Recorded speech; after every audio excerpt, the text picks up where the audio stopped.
1932 की एक तपती दोपहर।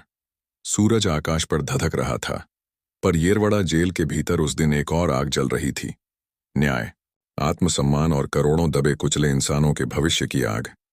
एक ओर थे मोहनदास गांधी, महात्मा कहलाने वाले, और दूसरी ओर खड़े थे डॉक्टर बाबा साहेब अम्बेडकर, उन लोगों की उम्मीद जिन्हें सदियों से इंसान मानने से भी इनकार कर दिया गया था।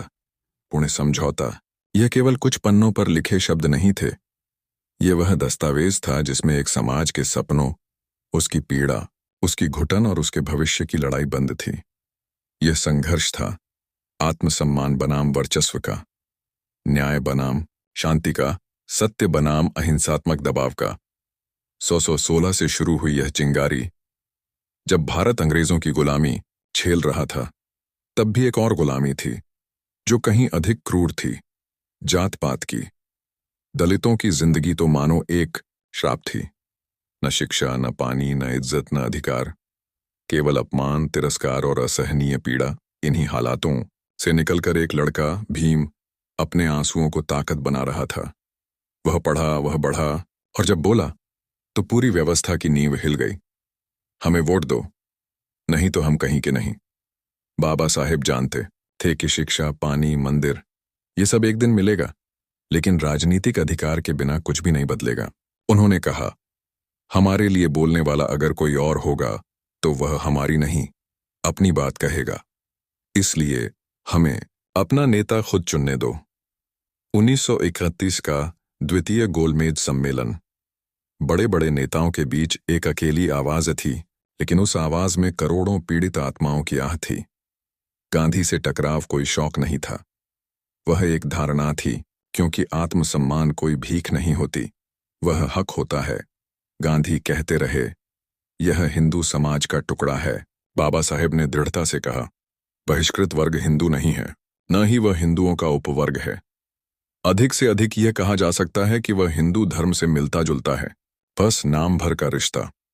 बहिष्कृत वर्ग का हिंदू विचारधारा से कोई संबंध नहीं है।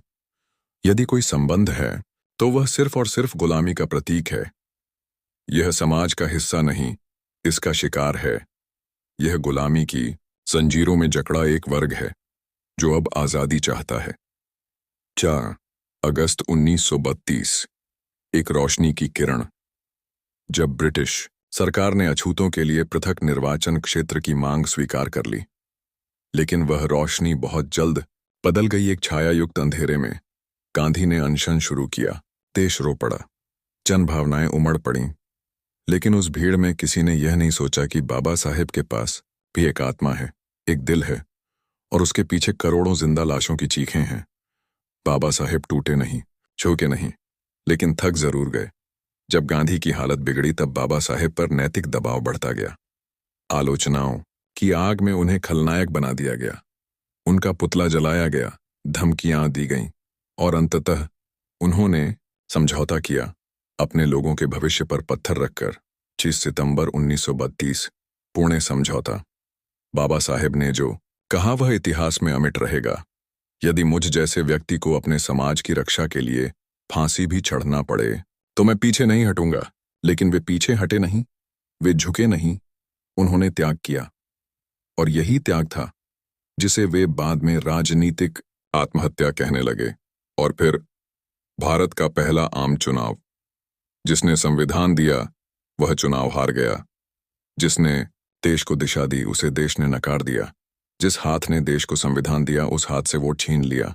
और जब कांग्रेस ने कहा राजनीति में कोई हारता है, कोई जीतता है, तो बाबा साहेब ने इतिहास रच दिया। उन्होंने कहा, हाथी बैठ गया और गधा खड़ा हो गया, फिर भी बैठा हुआ हाथी खड़े गधे से ऊंचा ही होता है। पुणे समझौता एक विकल्प नहीं, मजबूरी थी, और वह मजबूरी थी शांति की कीमत पर न्याय को गिरवी रखने की।